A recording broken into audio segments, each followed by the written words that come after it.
Gloire et louange à toi, Seigneur Jésus.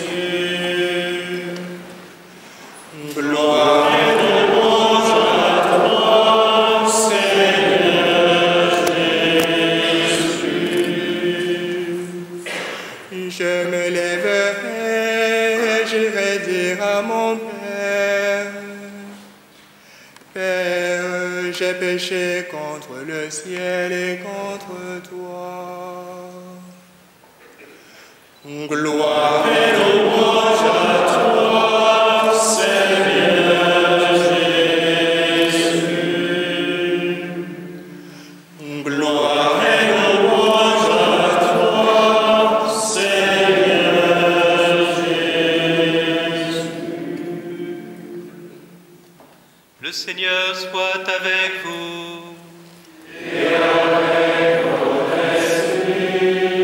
Évangile de Jésus-Christ selon saint Luc. Gloire à toi, Seigneur.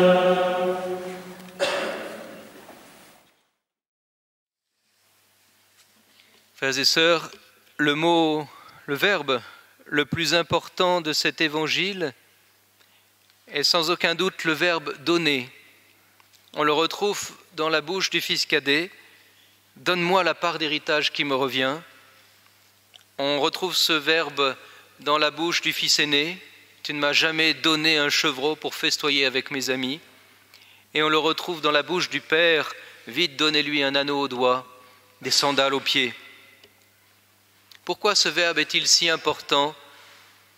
Parce que tout l'enseignement de Jésus, finalement, est de nous faire entrer dans la logique du don, qui est la logique de l'amour, qui est la logique de Dieu lui-même, la logique du Père et la logique du don.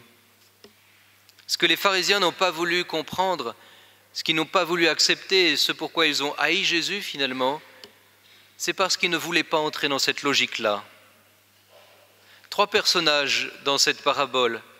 Il y a au centre le Père, il y a un personnage qui quitte le centre pour aller au loin, le fils prodigue, et puis il y a un personnage qui était déjà décentré et qui refuse de revenir au centre, le fils aîné.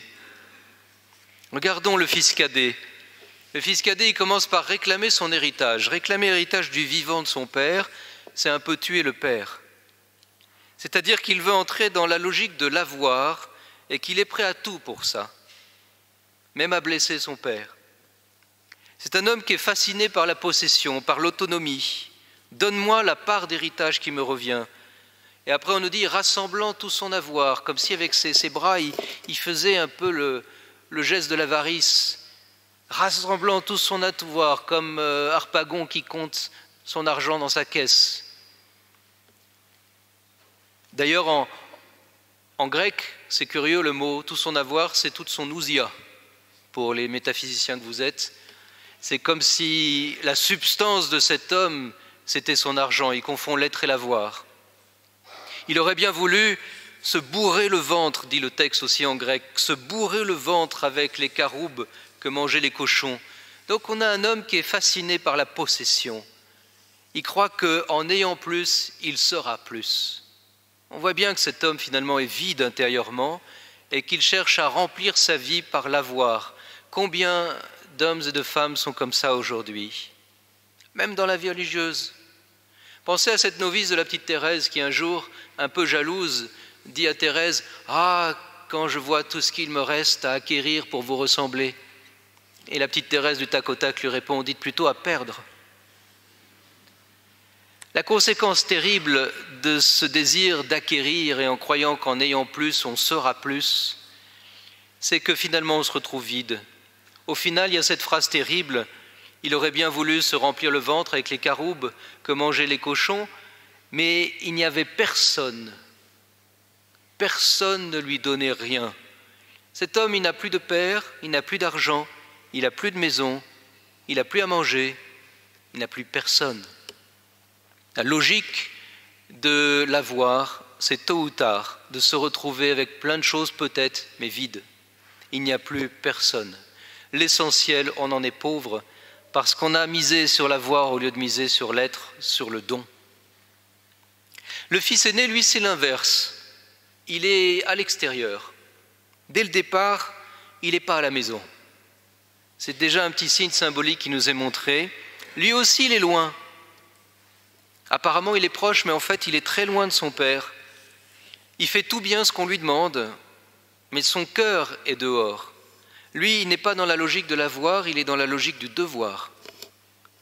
Et la logique du devoir descend tout autant de l'amour que la logique de l'avoir. Il est tellement dehors qu'il refuse d'entrer à la maison. Il refuse d'entrer en fait dans la joie de son père. Il refuse de communier au cœur de son père. En cela, il ressemble aux pharisiens. Il n'arrive pas à se réjouir de la miséricorde. Alors il vit le même vide que son frère finalement et la même amertume. Tu ne m'as jamais donné un chevreau pour faire la fête. Lui aussi n'est pas entré dans la logique du don. Il est resté dans celle du travail, du devoir, de la responsabilité, mais il n'a rien compris à l'amour gratuit. Alors il y a le Père. Le Père, lui, il est au centre, et c'est le centre de cette parabole. Au fond, tout ce que veut nous montrer Jésus, c'est son Père. Et ce qui le blesse tellement, c'est quand il voit des hommes qui ne comprennent rien à son Père, quand il voit des personnes qui ne veulent pas entrer dans la logique du Père, qui est une logique de l'amour gratuit. Au chapitre 3 de l'Évangile, Saint Jean nous dit « Dieu a tellement aimé le monde qu'il a donné son Fils unique, afin que tout homme qui croit en lui ne meure pas, mais qu'il obtienne la vie éternelle. Dieu a tellement aimé le monde d'un amour gratuit qu'il a donné même son Fils unique. » Voilà le mystère que nous avons à méditer durant le temps pascal, durant le temps du carême aussi. Dieu donne. S'il y avait une couleur pour peindre le Père, et si j'étais peintre, ce qui n'est pas le cas, je crois que je le peindrais en blanc. Parce que le blanc est la seule couleur qui réfléchit tous les rayons lumineux et ne garde rien pour elle. C'est pourquoi dans la symbolique des couleurs, le blanc est généralement la couleur qu'on attribue à Dieu lui-même. Lors de la transfiguration, on nous dit qu'il était blanc d'une blancheur telle qu'on ne peut jamais en obtenir une comme ça sur terre. Le blanc, c'est la couleur de Dieu parce que c'est la couleur qui ne retient aucun rayon, qui renvoie tout. Eh bien, c'est ça le Père. Notre Père des cieux ne garde rien pour lui. Tout ce qu'il a, il le donne. Tout ce qu'il a, il le donne au Fils. Et c'est pour ça qu'il donne son héritage. Donne-moi la part d'héritage, prends. À chaque fois que nous demandons à Dieu, il dit « Tiens, c'est à toi, tout ce qui est à moi est à toi. » La logique du Père, c'est la logique du don. Il ne retient rien pour lui. Alors vous pourriez me faire une objection, si vous connaissez le tableau de Rembrandt sur le retour du Fils prodigue. Ah, il n'est pas en blanc. Alors Rembrandt s'est-il trompé ou le Père Thomas se trompe-t-il? Sans doute le Père Thomas, mais il est quelle couleur le Père dans le fameux tableau de Rembrandt? En rouge. Ah, c'est la couleur du sang, mais c'est la couleur du don aussi. Quand le sang est versé, c'est le don ultime. Il n'y a pas de plus grand amour que de donner sa vie pour ceux qu'on aime. Deux couleurs du don finalement, le blanc et le rouge. Alors quand on les mélange, ça donne quoi? Du rose. C'est pour ça qu'aujourd'hui on est en rose. La couleur du blanc, la couleur du Père, le rouge, la couleur du Fils qui donne son sang. Alors est-ce que le rose serait la couleur de l'Esprit Saint? Là, je crois que je m'éloigne de la tradition. Une chose est sûre, le rose est une couleur joyeuse et nous sommes appelés aujourd'hui à nous réjouir de la joie du Père, à ne pas faire comme le fils aîné qui reste à l'extérieur et ne veut pas participer à la joie de son Père. La grande joie du Père, c'est la réconciliation, comme nous le disait saint Paul dans la deuxième lecture, que nous soyons réconciliés avec le Père. Laissons-nous réconcilier avec Dieu au cours de cette célébration. Alors, ce n'est pas seulement un chevreau qui va nous être donné comme au fils aîné, ce n'est pas seulement un veau gras qui va nous être donné comme au fils cadet, c'est l'Eucharistie qui va nous être donnée comme à la Vierge Marie, comme à tous ceux qui veulent à sa suite être fidèles à Jésus. Demandons la grâce aujourd'hui en recevant Jésus dans l'Eucharistie, d'entrer vraiment dans le sens de cette parabole, d'entrer dans la logique du don, d'entrer dans la joie du Père.